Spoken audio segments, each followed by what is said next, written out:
문명을 이끈 물 동영상을 보니 어떠한 생각이 떠오르나요? 우리의 조상들도 물을 정말 소중하게 생각했다는 것을 알 수 있었죠? 이처럼 예나 지금이나 물은 우리의 생명에 있어서 가장 중요한 존재예요.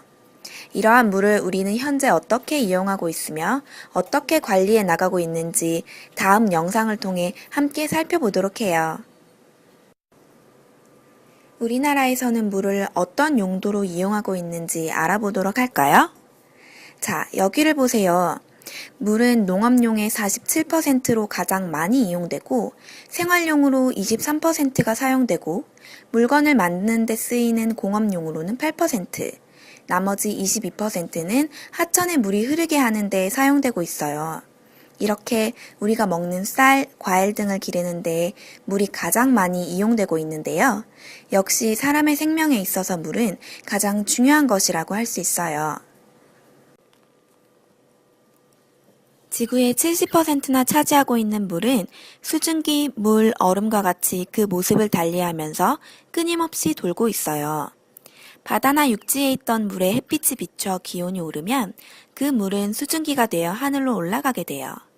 이 수증기가 모이면 구름이 되고 나중에 비가 되어 지상으로 떨어지게 돼요. 이 빗물은 모여서 강이 되고 강의 일부는 땅 아래로 흡수되어 지하수가 되지요. 이 중 일부는 사용되고 나머지는 바다로 다시 돌아가요. 바닷물은 다시 햇빛에 의해 수증기가 되며 순환을 반복하게 되지요. 자, 이 그림으로 우리 생활에서 물이 어떻게 이동하는지 살펴볼까요? 우리 생활에 이용되는 물은 강에서 물을 가져와 정수 처리 과정을 거쳐 수돗물을 만들어요. 그리고 집에서 사용하고 버려진 물은 하수 처리 과정을 통해 다시 강으로 돌아가게 되지요.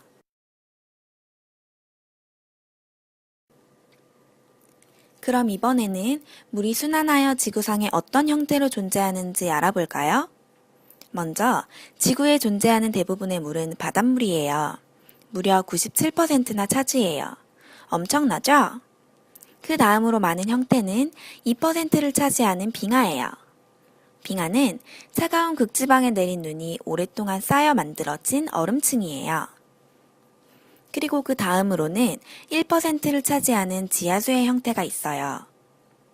마지막으로 사람이 사용 가능한 물의 양은 지구상에 있는 모든 물 중에서 겨우 0.0075%에 불과하다고 해요.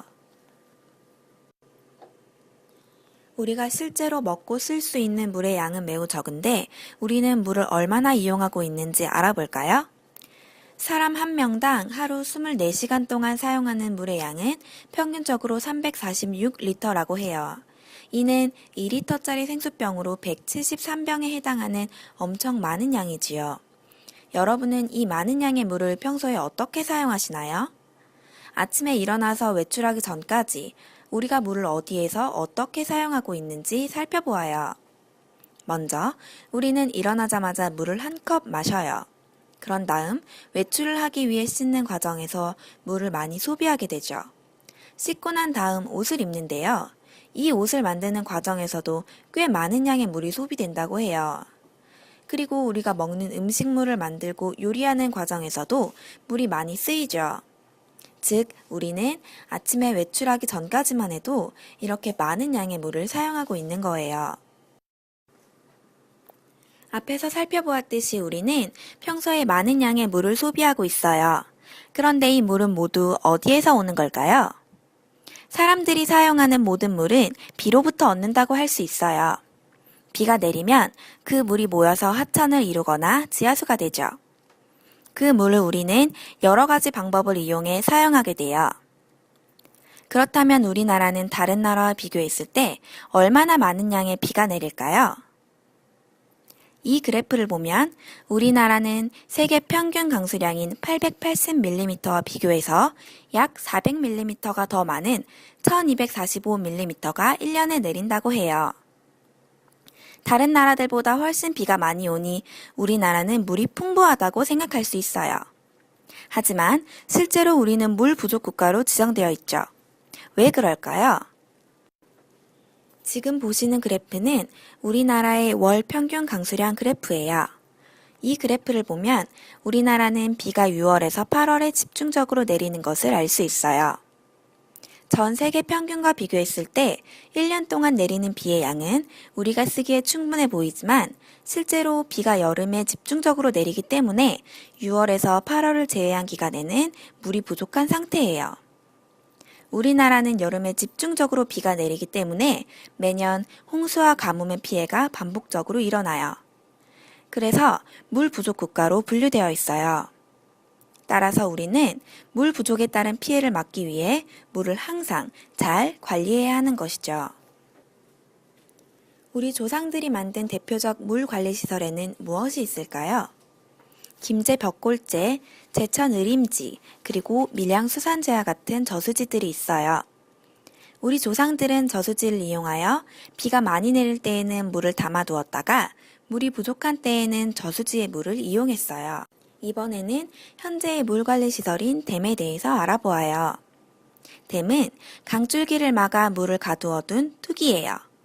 댐은 물이 풍부한 여름철에 물을 가두었다가 물이 부족할 때 하류로 내려보내 사람들이 사용할 수 있도록 해요.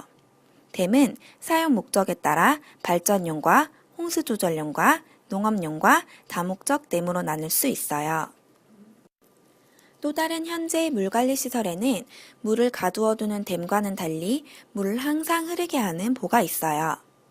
보는 필요에 의해 물의 양을 조절할 수 있고 강바닥에 쌓인 흙이나 오염물질을 배출할 수 있어서 친환경적인 물 관리 시설이에요. 보의 예를 들어볼까요? 여기 한강 잠실 수중보와 이곳 강천보의 모습이에요. 물을 담아두고 있는 것처럼 보이는 외관 때문에 앞에서 보았던 댐과 보를 구별하기 어려울 거예요.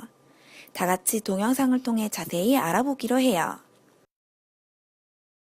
보의 유래와 역할, 그리고 우리 생활에 미치는 영향 등 다양한 우리강 보 이야기가 지금부터 시작됩니다. 현재 우리나라에는 약 16,733개의 크고 작은 보가 설치되어 하천의 수량을 보다 풍부하게 유지시켜주고 있습니다. 그중 잠실 수중보의 경우 잠실대교 상류 쪽의 한강 수위를 높여 인근 취수장에 안정적으로 물을 댈 수 있도록 돕는 역할을 하고 있으며 풍부해진 수량은 한강의 수질을 개선시켜 인근 지천과 한강에 다양한 생명이 살 수 있는 터전을 마련해 주었습니다.